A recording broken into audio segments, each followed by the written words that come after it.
네, 오늘은 누가복음 2장 1절부터 21절에 있는 말씀을 가지고 우리가 두 왕이라는 제목으로 함께 말씀을 나누겠습니다. 2장 1절에 보니까 그때 가이사 아구스도가 이렇게 말하고 있습니다. 로마를 다스렸던 황제이지요. 그 황제가 명을 내립니다. 천하로 다 호적하라. 여기 지금 천하라고 하는 표현을 쓰고 있는 것으로 보아서 로마라고 하는 제국이 그 당시 얼마나 막강한 힘을 발휘하고 있었는지를 오늘 이 누가복음을 기록한 의사 누가가, 의사는 좀 세밀한 사람이잖아요. 구체적이고. 그래서 이 로마에 살고 있는 모든 사람들로 하여금 호족의 영을 내리는데 천하로라고 하는 이 표현을 쓴 것을 보아서 그 당시 로마가 얼마나 강대국이었고 어마어마한 제국이었는지를 우리는 이 천하라고 하는 두 글자를 통해서 미리 짐작해 볼 수 있는 거죠. 세상 왕은 자기가 가지고 있는 힘을 드러내려고 하지요. 오늘 이 가이사 아구스토의 이 황제도 자기가 이 어마어마한 로마 제국을 다스리고 있는 이 힘을 드러내고 싶은 거예요. 그래서 모든 사람들에게 호적을 하러 가라 이렇게 말하죠. 이 호적을 하라고 하는 것에는 또 많은 백성들로 하여금 세금을 거두어서 지금도 천하라고 하는 표현을 쓰는데 더 강한 힘의 제국으로 그렇게 각인시키기 위한 인간의 어떤 욕망과 욕심을 잘 드러내주고 있는 것들을 보게 되어집니다. 근데 우리는 이 2장 1절에 보면 호적하라라고 하는 이 본문에 또 한 사람이 생각나는 사람이 있죠. 바로 다윗이에요. 사무엘하 24장 또 역대상 21장에 보면 다윗 왕이 호적하다가 하나님 앞에 아주 큰 코를 다쳤던 한 번이 있었거든요. 다윗도 이제 통일 왕국을 이루고 이스라엘이 어느 정도 힘을 가졌을 때에 다윗이 그의 군대 장관 요압에게 인구조사를 명령하죠. 그때 그 다윗의 군대 장관으로 있었던 요압이 이 다윗의 명령을 받고 마음에 생각하기를 이 일은 이거 하나님이 기뻐하지 않은 일인 것 같은데 다윗 왕이 어떻게 이런 명령을 내리시나 이런 생각을 가지게 됐어요. 그래서 다윗 왕에게 말하지, 왕이여, 이 호적, 이 인구조사를 하는 것은 하나님이 기뻐하지 않는 일인 것 같습니다라고 말했더니 다윗이 그 요압 장군을 재촉해요. 빨리 이스라엘의 인구 조사를 하라고. 그래서 그 이스라엘의 인구 조사를 하는데 약 9개월 20일 정도를 거쳐서 인구 조사를 샅샅이 하게 되죠. 인구 조사를 한 결과가 이스라엘 백성들 중에 전쟁에 참여할 수 있는 남자 장정들만 80만 명이었어요. 또 유다 쪽의 남자 장정이 50만. 그래서 전체 전쟁에 나갈 수 있는 남자 장정들만 130만의 인구조사가 기록되는 거예요. 어마어마한 힘을 가진 이스라엘 백성인 것을 증명하는 거죠. 근데 이 인구조사가 끝난 다음에 다윗이 하나님 앞에 이것이 죄라는 것들을 깨닫게 되어져요. 왜냐하면 이 힘은 다윗으로부터 가진 힘이 아니거든요. 이 힘은 하나님께서 주신 이스라엘 백성과 다윗 왕에게 하나님이 주신 힘이지 다윗이 뭔가 노력하고 다윗이 어떤 업적을 이루어서 이 힘이 주어진 것이 아니거든요. 근데 마치 힘을 가지고 있으니까 자꾸 힘 자랑을 하고 싶은 거죠.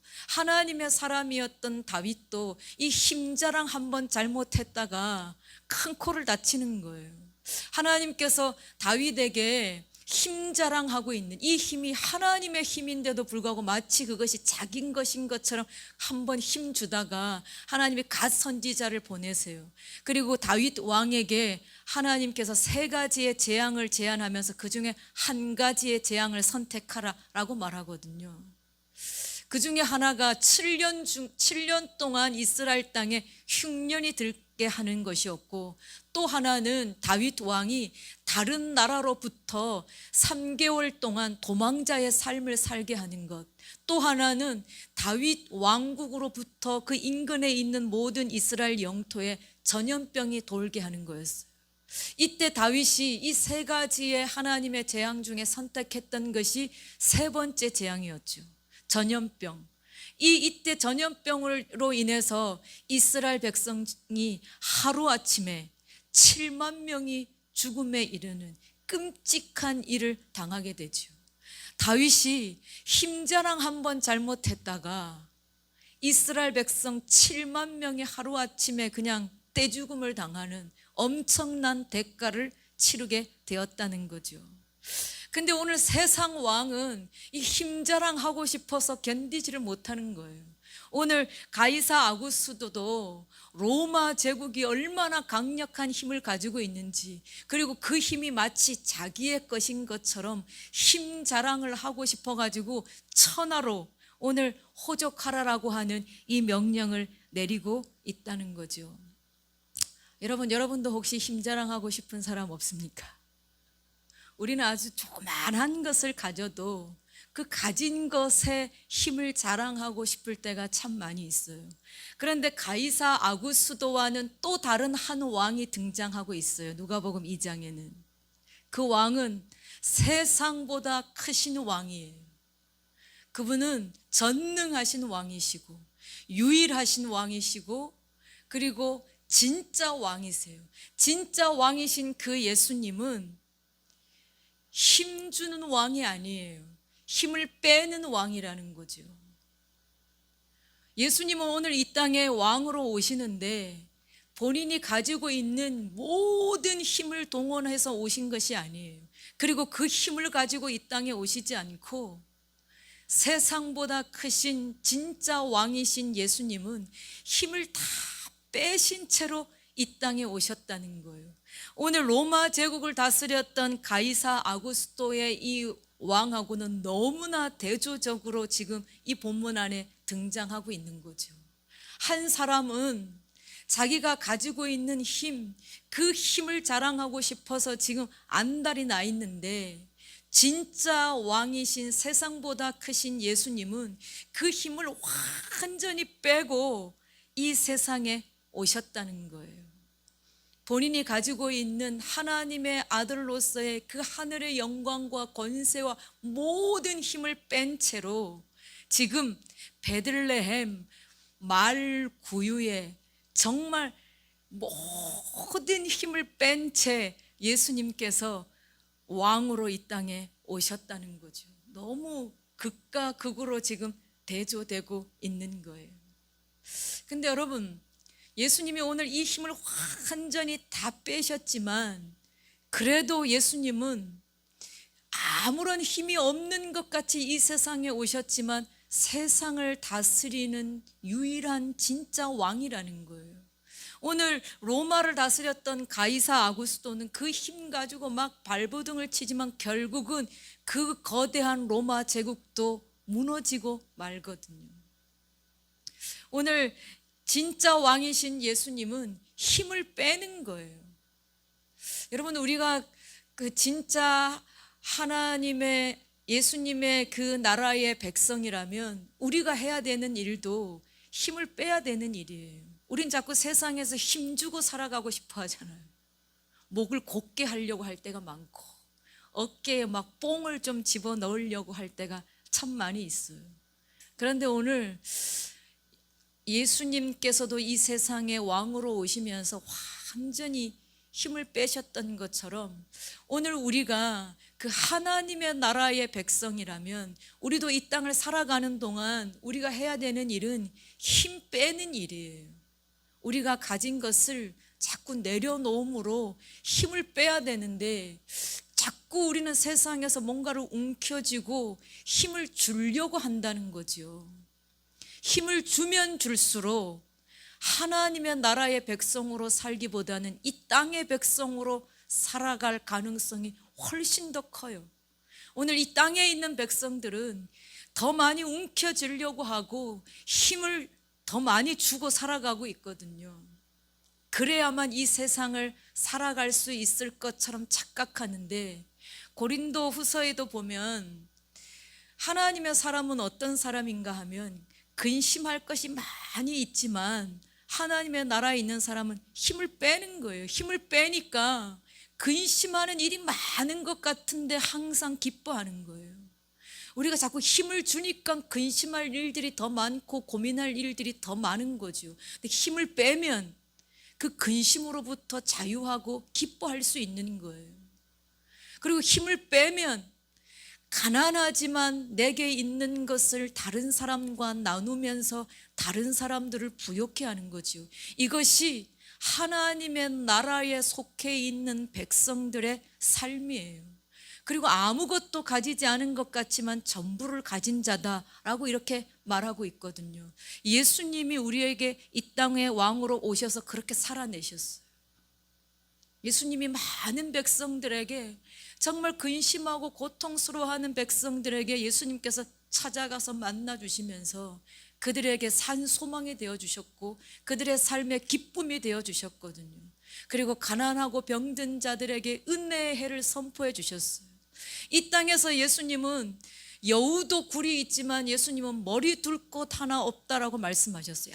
아무것도 가진 것 없는 것 같은데 예수님은 하늘의 전부를 가지시고 이 땅의 모든 것을 통치하고 다스렸던 왕이셨기 때문에 그분을 구세주로 마음에 영접한 사람은 예수님이 가지고 있는 전부를 누리고 살아갈 수 있는 그런 복을 주셨다는 거예요.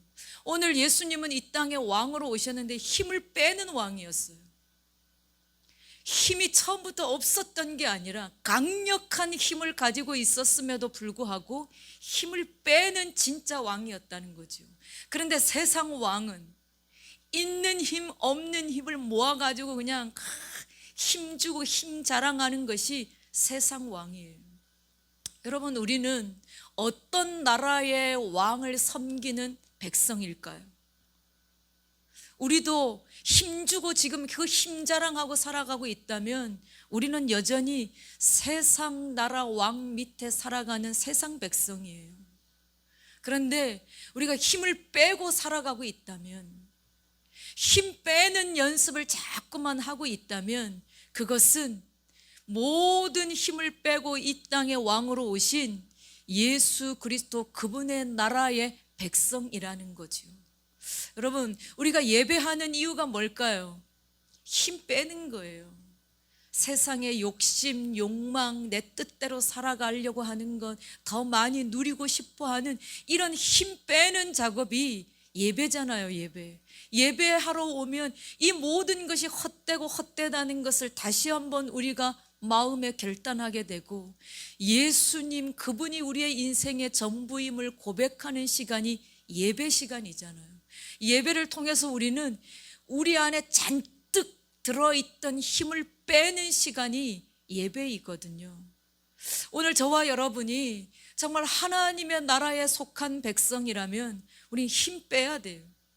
세상에서 뭔가 내 자리 굳히고 내 몫을 챙기려고 하는 이런 것으로부터 우리는 힘을 빼고 그 힘을 세상으로 흘러보낼 때에 우리가 하나님의 나라의 백성으로 살아갈 수 있게 되어진다는 거죠.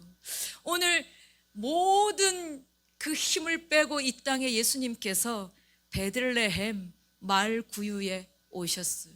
그런데 우리가 읽은 본문에 보니까 12절에 이렇게 말하고 있어요. 너희가 가서 강보에 쌓여 구유에 누워있는 아기를 보리니 이것이 너희에게 표적이니라 라고 말씀하고 있거든요. 여러분, 말구유, 누가 말구유에 그렇게 막 집착하고 관심을 갖는 사람이 있을까 없을까요? 없죠. 세상 사람들은 다 금그릇 은그릇에 관심이 많아요. 근데 오늘 예수님 진짜 왕이 어디에 오셨는가 하면 말구유에 오셨다는 거죠. 그 말구유에 예수님이 오신 것이 표적이니라 라고 이렇게 말하고 있어요. 정말 보잘것없는, 정말 가치 없는 그 말구유에 진짜 왕이신 예수님이 그곳에 임하심으로 말미암아 그곳이, 그 말구유가, 누구도 기억지 않고 누구도 관심 없는 그 말구유가 표적이 되었다는 거예요. 여러분, 이것이 진짜 왕의 임재죠. 오늘 우리도 마찬가지예요. 누가 우리의 인생에 관심을 가지겠어요? 좀 잘 나가는 사람들에게 관심이 있지, 우리같이 뭐 자랑할 것이 없고 드러낼 것이 없는 우리의 인생 앞에 누가 그렇게 우리의 인생에 막 집착하겠어요? 그런데 오늘 우리가 이 땅에 표적이 될 수 있는 이유는 진짜 왕이신 예수 그리스도가 우리 안에 오셔서 자정하고 있다는 거죠. 말구유에 예수님이 그곳에 누이신 것 때문에 말구유가 오늘 표적이 되었던 것처럼 우리 인생 가운데 예수님이 오심으로 인해서 우리 인생도 이 땅에 표적이 되었다는 거예요. 여러분, 이거 대단한 일 아니겠습니까? 근데 우리는 우리의 인생이 지금 이 땅 가운데 표적의 인생을 살아가고 있는데도 불구하고 우리는 여전히 그냥 세상 사람들을 바라보면서 부러워하고 가지지 못한 것 때문에 안타까워하고 이렇게 가난하게 어렵게 살아가는 것 때문에 마치 가슴에 한이 맺힌 사람들처럼 살아가는데, 그렇게 살면 안 된다는 거예요.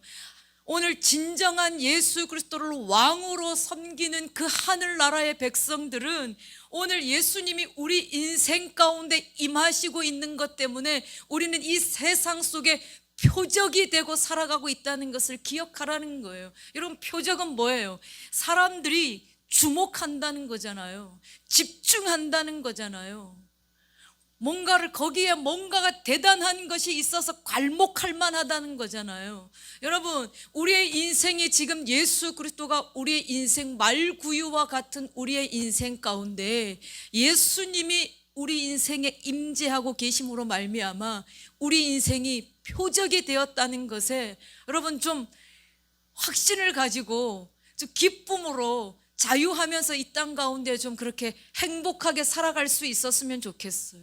인생의 무거운 짐을 다 진 것처럼 지친 어깨로 살아가지 말고 내가 이 땅에 예수 그리스도가 내 인생에 오심으로 말미암아 모든 사람들이 집중하는, 모든 사람들이 그냥 시선을 집중하는 그런 표적이 된 우리의 인생의 삶이라는 것을 저와 여러분이 좀 기억하면서 당당하게 좀 세상을 살아갈 수 있었으면 좋겠습니다. 오늘 예수님께서 이 말구유에 태어났는데, 예수님이 말구유에 태어났다고 하는 이 가장 복된 소식을 목자들이 천사들을 통해서 가장 먼저 듣거든요.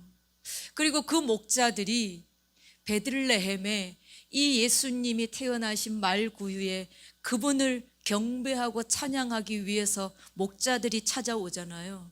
우리는 아마 이런 생각들을 많이 해요. 왜 하필이면 목자인가?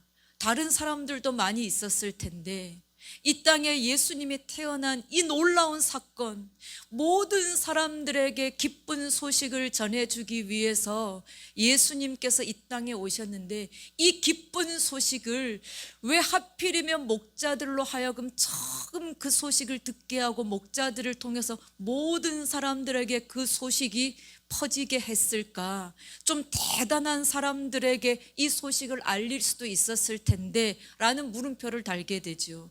여러분, 왜 하필이면 하나님께서는 이 예수님이 이 땅에 태어나신 이 복된 소식을 하찮은 그 목자들로 하여금 이 소식을 가장 먼저 듣게 하셨을까요? 제가 이 부분을 좀 살펴보았더니 여러 설들이 참 많이 있더라고요. 목자들이 가장 먼저 천사들의 소리를 듣고 예수님 앞에 나와서 찬양했던 여러 설들이 참 많이 있는데, 저는 이 목자들이 예수님께 왔던 부분들을 이렇게 생각했어요. 목자들은 힘을 빼고 살아가는 사람들이었거든요. 목자들은 직업으로 말하면, 남자들의 직업으로 말하면 가장 돈이 안 되고 가장 천한 직업 중에 하나가 이 목동, 양을 치는 사람들이었어요. 이들이 인생을 살아가면서 얼만큼 자신들의 인생에 대해서 계획하고 힘을 주며 살아갈 수 있었겠어요. 하루하루를 그냥 살아냈겠죠. 어쩌면 그들은 자신들의 뭔가 이 땅에서 이렇게 살고 싶다, 앞으로 내 삶은 이렇게 됐으면 좋겠다라고 하는 어떤 인생의 비전이나 이런 계획들보다는 하루하루 힘을 빼면서 하루하루를 살아내는 것에 만족했던 사람들이에요. 그런데 오늘 그 힘을 빼고 살아가는 사람들에게 하나님께서는 가장 먼저 예수님께서 이 땅에 오신 소식을 들려주었고, 그리고 그 예수님, 힘을 빼고 이 세상에 오신 그 예수님. 근데 오늘 예수님께서 왜 이 힘을 빼고 오셨는가? 하늘의 힘을 어깨에 싣고 올 수도 있었을 텐데 예수님이 왜 이렇게 힘을 다 빼신 채로 오셨는가? 찬송가에 보니까 이런 가사말이 있더라고요. 우리가 잘 아는 찬송가 304장에 보니까 그 크신 하나님의 사랑 말로 다 형용 못하네. 저 높고 높은 별을 넘어 이 낮은 땅에 오셨는데 뭐 때문에 오셨대요? 죄범한 영혼 구하려 오셨다는 거예요. 여러분, 예수님께서 하늘의 모든 힘을 빼고 이 땅에 오신 이유는 오직 하나예요. 죄범한 영혼 구하시려고 힘 다 빼시고 예수님께서 이 땅에 인간으로 오셨다는 거죠. 그리고 그 인간, 죄범한 인간을 구하시기 위해서 예수님이 마지막에는 그 누구도 지지 않는 십자가 위에서 자신의 몸 전부를 죄범한 영혼을 위해서 주신 영원한 왕, 유일한 왕, 전능하신 왕 예수 그리스도, 그분이었다는 거죠. 오늘 그분이 오시는 이 기쁜 소식을 드러내는 이 첫 사람을 하나님은 누구를 선택하는가 하면 늘 매일매일 힘을 빼고 살아가는, 욕심을 빼고 살아가는, 인간의 그 찌든 욕망들을 빼고 살아가는 오늘 이 목자들을 통해서 예수님이 이 땅에 오심을 가장 먼저 찬양하고 축하하는 일에 그 목자들을 사용하고 있다는 거예요. 여러분, 이 시대에 하나님은 어떤 사람을 쓰시는가? 힘 빼는 사람을 통해서 하나님은 일하시는 거예요. 힘 잔뜩 주고 그 힘 자랑하는 사람을 통해서 하나님은 일하시지 않고 오늘 힘을 뺀 목자들을 통해서 하나님은 일하시는 것처럼 이 시대에도 힘을 빼고 정말 예수님께서 이 땅에 오셔서 그렇게 사셨던 것처럼 그분을 따르는 자들을 통해서 지금도 하나님은 그 사람들을 통해서 일하신다는 거죠. 오늘 이 목자들은 양을 지키는 사람들이에요. 천사가 목자들에게 나타나서 예수님이 베들레헴 말구에 태어나셨다고 하는 이 소식을 전해 주었을 때 목자들은 지체하지 않고 베들레헴으로 건너와요. 그런데 여러분, 목자들은 하루 종일 양을 치던 사람이에요. 그리고 양을 또 밤새도록 지켜야 할 책임이 있어요. 이 목자들은 자기의 양을 지키는 사람이 아니고 다른 사람들의 양을 맡아서 돌봐주는 책임이 있는 사람들이에요. 만약에 이 양을 잃어버리거나 양이 뭔가 잘못되면 그것에 대한 모든 대가는 이 목자가 치러야 되는 거예요. 그런데 천사가 그 밤에 나타나서 예수님이 이 땅에 탄생했다라고 하는 이야기를 들려주자 목자들이 자기들이 돌보고 지키고 책임져야 하는 양들을 뒤로 두고 예수님을 찾아 예수님께 경배하기 위해서 베들레헴으로 왔다는 거예요. 또한 이 목자들은 하루 종일 양을 쳤기 때문에 굉장히 육체적으로 피곤한 사람들이에요. 한번 골아떨어지면 정말 그냥 다음날 아침이 돼야 눈을 뜰 만큼 그렇게 고된 일을 하는 사람들이에요. 그럼에도 불구하고 그 고된 육체의 피곤을 뒤로 한 채 그 밤에 천사가 말해준 그 예수님이 태어난 베들레헴을 향해서 직행하고 있었다는 거예요. 그리고 그 시간은 굉장히 짙은 한밤중이었음을 성경은 말해주고 있거든요. 뭔가 길을 떠나서 움직이기에는 쉽지 않은 시간 타이밍이었다는 거예요. 그런데 오늘 목자들에게 있어서는 자신들이 지키고 책임져야 할 양도 뒤로 하고 하루 종일 피곤한 자신들의 육체의 피곤도 뒤로하고, 그리고 그때의 시각이 짙은 밤이었는데도 불구하고 그 시간도 뒤로하고, 오늘 이 목자는 예수님이 이 땅에 태어나셨다고 하는 그 소식 그 외에 다른 어떤 것들도 다 뒤로하고, 그 천사가 전해준 그 예수님의 탄생했다는 소식 하나 붙잡고 베들레헴을 향해서 직행했다는 거예요. 그리고 모든 마을 구유를 구석구석 찾아다니면서 결국 마리아와 요셉이 있는, 예수님이 구유에 누워있는 그곳에 와서 예수님 앞에 경배하고 찬양했던 것들을 보게 되어지는 거죠. 오늘 우리에게도 이 목자들과 같은 이런 열정들이 있었으면 좋겠어요. 우리가 예수님을 따르는 데 있어서 우리는 뭔가 이렇게 걸리는 게 많이 있잖아요. 이것 때문에 안 되고 저것 때문에 안 되고, 지금 내가 하고 있는 일 때문에 또 안 되고, 여러 가지들이 참 많이 걸리는 게 있어요. 그러나 힘을 뺀 사람에게는 걸릴 게 없어요. 힘을 주고 살아가기 때문에 예수님을 따르고 그분을 만나러 가는 일에 여러 가지 핑계들이 많지만, 힘을 빼고 살아가는 사람에게는 언제든지 모든 걸 다 내려놓고 갈 수 있는 거죠. 목자들의 삶처럼 말이에요. 근데 우리가 이 땅에 가진 것이 많으면 많을수록 예수님을 따르는 것이 힘들어져요. 근데 가진 것이 없으면 없을수록 주님이 우리에게 말씀하시면 예 하고 달려갈 수 있는 것이죠. 그래서 성경은 우리에게 나그네처럼 살아야 한다 라고 말하는 거예요. 외국인처럼 살아야 된다라고 말하고 있는 거예요. 아브라함이 우리에게 그렇게 말하고 있죠. 우리 앞에 믿음으로 살았던 아브라함이 이 세상에는 힘주고 뭐 가진 것이 많을수록 그분을 따르기 힘들다는 거예요. 그러나 목자들처럼 힘을 빼고 하루하루를 살아갔던 그분들은 오늘 천사가 말해주는 이 한마디에 모든 걸 내려놓고 그날 밤 직행할 수 있었던 거예요.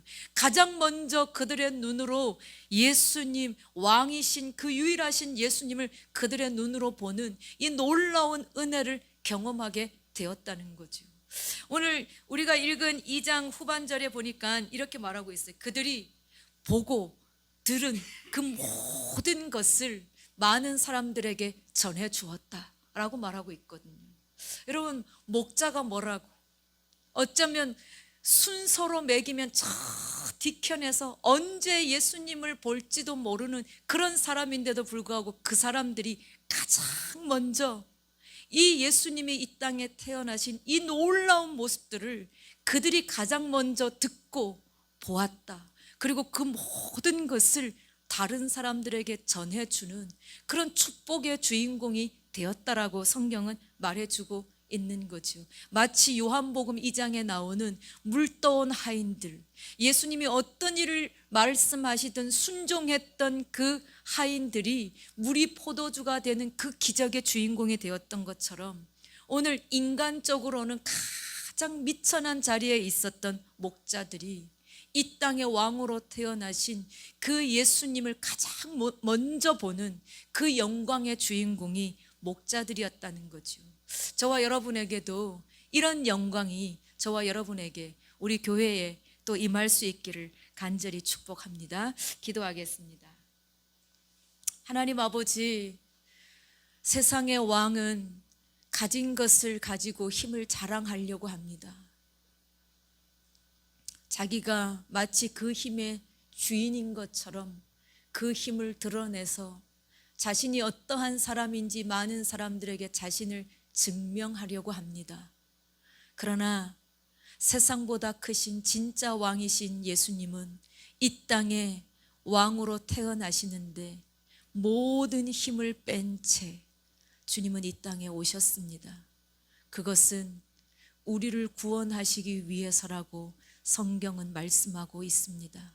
사랑하는 주님, 우리가 그분의 백성으로 살아가면서 우리도 마치 세상 나라에 속한 사람들처럼 그렇게 힘을 주고 살아가고 있지는 않습니까?